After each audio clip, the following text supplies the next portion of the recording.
Hi folks, welcome back. Thank you for watching. Please do hit subscribe if you haven't done so yet. It really does help when you do that. So today folks, a few weeks ago I introduced you to this guitar here. This is my Bailey Curve Special. Handmade in Scotland, a solid one-piece flamed maple body, so a little bit unusual there, a mahogany laminate neck, and in that video I was just fizzing because I'm enjoying everything about this guitar at the moment. But in that video, I just played for about 3 minutes through my orange head, and that was about it. So what I'm going to do today is talk you through a few extra changes I've now made to this guitar, and then play it through a variety of different amplifiers, just cranked up, blistering loud. Now, in that original video, you will have seen that I swapped out the stock Wilkinson pickups that I really didn't like for these Wizz Premium Clone PAFs, which are some of the finest PAFs I've ever played. And you might have also seen my video a few weeks back where I was swapping different magnets in and out of these to explore the tonal changes. So the magnet choices I've settled on, I say settle like it might not change next week, is the Alnico 2 in the bridge and the Alnico 3 in the neck, because to me it gave me a little bit more of a sort of glassy top end and slightly sort of more scooped mids, so it's a little bit more kind of fat strat-like for that magnet choice. Now, of course, the Alnico 3 is a much weaker magnet than the Alnico 2, so I have had to kind of rebalance the pickup heights, jack the neck pickup up, and put the bridge pickup down slightly just to balance them out. So I've given it a good setup and dialed in the pickups. But the one other change I've made is in the control cavity at the back. Because for whatever reason, this guitar was sounding a little bit thick for my liking, and I couldn't really dial that low end out by swapping the magnets and changing the pickup heights. And I'm not too sure why that is.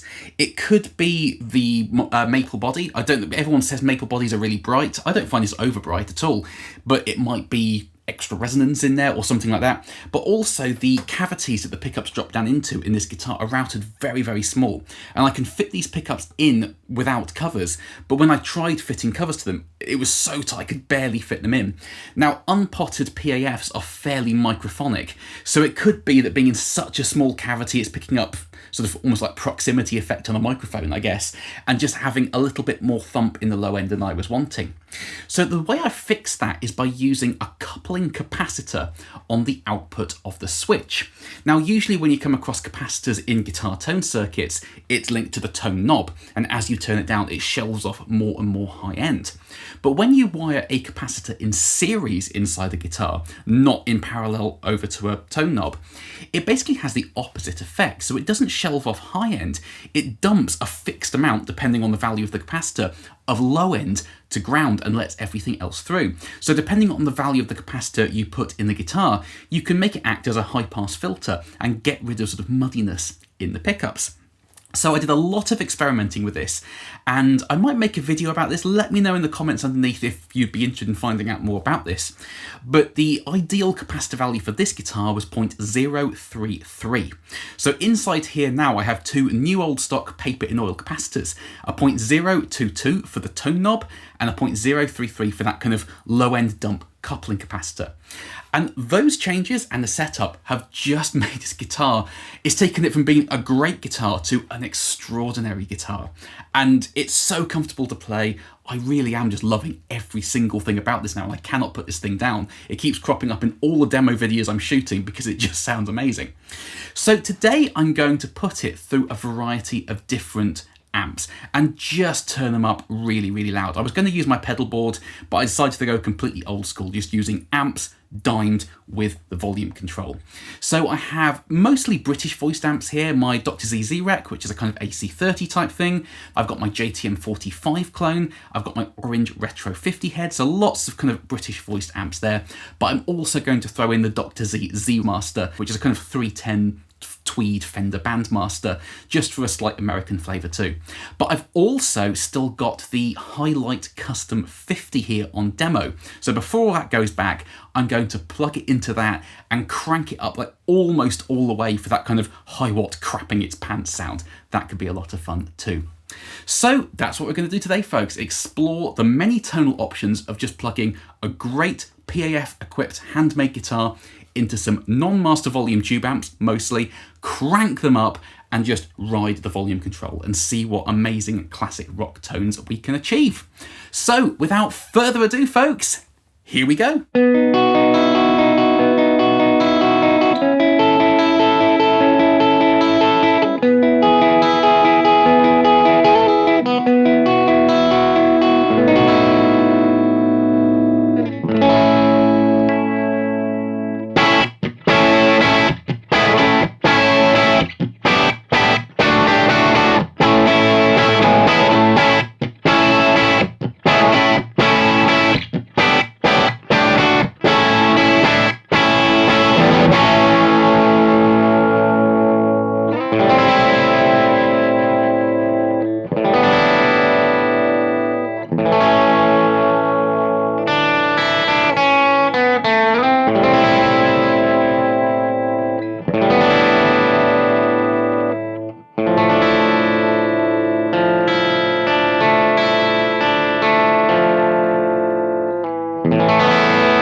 So there we are, folks. Now please do comment underneath, let me know what you thought of this guitar today. Do you like the Wizz Premium Clone PAF pickups? Which of the amps was your favourite and why? I love chatting nerdy guitar stuff with you folks down in the comment section. But the tones today here in the room were just absolutely glorious, and I hope 50% of it comes across on the audio, because here it was just godly sitting in front of all these amps cranked up with this guitar. Now for me personally, I think honourable mentions need to go to the Orange Retro 50 for that kind of low MIDI, slightly lower gain Jimmy Page type thing, the JTM45 for that kind of upper mid-range snap, and also the Hylight Custom 50 for that high watt crapping itself thing. It was a huge amount of fun to play, sort of driving the tubes and the transformer to the point where everything was kind of folding in, super squishy under the fingers, really harmonically rich. So I was loving that today, and it really is going to hurt to give that amp back in a couple of days' time. But please do let me know your thoughts and opinions, folks. I love hearing from you guys, and let me know what you think of this beautiful guitar, because I cannot stop playing this thing at the moment. It's quickly become one of my favourite guitars I own. So thanks, folks. I hope this video was interesting and useful for you. Please do carry on subscribing. I know I always say it, but it makes a huge difference when you do that. And I will see you very, very soon. Bye-bye.